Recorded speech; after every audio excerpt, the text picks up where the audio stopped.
Федеральным законом предлагается ратифицировать протокол о внесении изменений в соглашение между правительством Российской Федерации и правительством Республики Абхазия о режиме торговли товарами, подписанный в городе Грозном 16 июля 2024 года.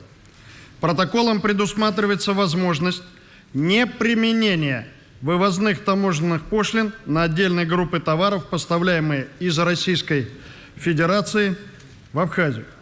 Хочу напомнить, что в сентябре 2023 года правительство ввело повышенные курсовые экспортные пошлины на широкий перечень товаров. Постановление правительства Российской Федерации от 21 сентября 2023 года номер 1538. Учитывая особый характер отношений между Россией и Абхазией, а также принимая во внимание то, что Россия является основным торговым партнером Республики Абхазия, было принято решение сделать исключение по ряду товаров, в первую очередь товаров первой необходимости.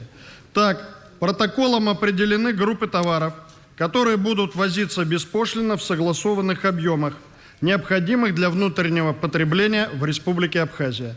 Это пищевые продукты, строительные материалы, бытовая химия, бумага, текстильные изделия.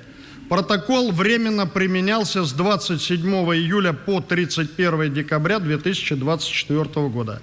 С учетом изложенного, Комитет Совета Федерации по международным делам предлагает Совету Федерации одобрить данный федеральный закон. Коллеги, прошу поддержать. Большое спасибо. Благодарю вас, Алексей Владимирович. Коллеги, вопросы, может быть, кто-то хотел выступить? Нет. Идет голосование. Прошу голосовать. Документ номер 100. Решение принято.